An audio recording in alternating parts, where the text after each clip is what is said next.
Okay, so we're now ready to start talking about a specific kind of periodic motion. Okay, in this video, we will introduce the concept of simple harmonic motion, and we'll start looking at some examples of simple harmonic motion as well. Okay, so first of all, what is simple harmonic motion? Let's understand, physically and mathematically what this means. Okay, so you may all have learned some things about sine and cosine functions in your math class. Okay, so if you were to graph a sine function, or in this case what I'm going to do, I'm going to graph a cosine function, then we know that the cosine function, if I were to graph cosine of theta with respect to theta, then that function has this behavior. Okay, in your math class you probably learned that this was a repetitive function and it had a period of 2 pi. Okay, so for every 2 pi you would end up getting the same function. So if you were to take the function, say from from here all the way to here, okay, so let's say if I were to take this blue part of the function, you see that I could cut this off and place it onto the green part here of the function, and we would see that the same thing, you would observe the same part of the function again and again, and this is what makes this function a periodic function, a repetitive function, and its period happens to be 2 pi. Okay, essentially the reason we want to learn this, just keep the properties of sine and cosine functions in mind, is because when we say something is moving simple harmonically, okay, what we essentially mean is that if you were to graph its position versus time, okay, that graph would end up behaving like a sine function or a cosine function. Okay, only then will this motion will the motion be simple harmonic. Okay, so there are other cases of motion where this does not satisfy, in which case the motion will be periodic, but for it to be simple harmonic it must satisfy the sine or cosine function. Okay, so we ask the question, like, physically what must happen in order for the motion to be simple harmonic, and the answer to that is very simple. It's right here. Okay, if an object moves under the influence of a linear restoring force, it will undergo simple harmonic motion.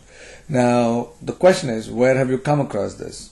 Okay, so this will be a time, you can take a second here and try to ask yourself if you can remember of any kind of linear restoring force. Alright, now I'll proceed and I'll give you the answer to that, and we will basically study the system. Okay, now in our case, the example of a mass spring system, okay, where the spring obeys Hooke's law.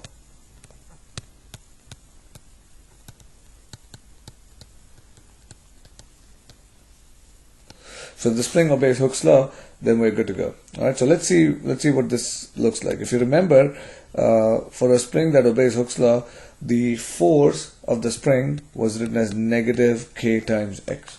Okay, now what did this mean physically? What happened was, if you remember, let's say that I have my mass attached to the spring, and let's say this is my equilibrium position. Okay, now if you were to pull this mass slightly to the right, then we knew that the spring would want to pull it back. Okay, so the force of the spring would be to the left. Okay, on the other hand, if you were to compress this mass, okay, so it's pushed now to the left of its equilibrium, then what we know is that the spring wants to pull it back. Okay, or rather push it back towards the equilibrium. So basically the spring just wants to be left alone. It doesn't want it to be stretched or to be compressed, and if either of those two things happen, it tries to exert a force in a direction opposite of that change. Okay, so clearly we see that the force of the spring is negative k times x. Now the negative here, okay, simply implies the direction of this force. For all our mathematical purposes, what we'll do is we will use the absolute value of the spring force. So we'll just use Fs equals absolute value kx, so we don't have to worry about the negative sign.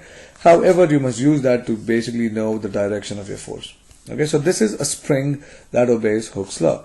Now once we have this equation, okay, we can, now what we're saying is that for this spring,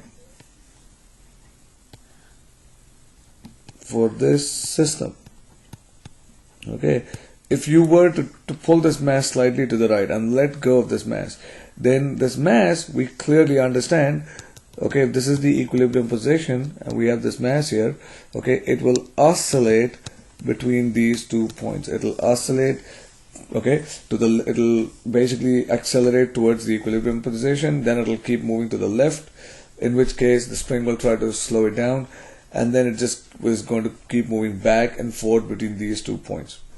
Okay, the motion is going to be periodic, and what we say is that, without going into any further detail, I'm going to tell you what the time period for this motion is going to be. Okay, it is going to be periodic, it is also going to be simple harmonic, and the time period of motion is going to be 2 pi times square root of k divided by m. Okay, so this is how you end up getting the time period. No, 2 pi square root of m over k.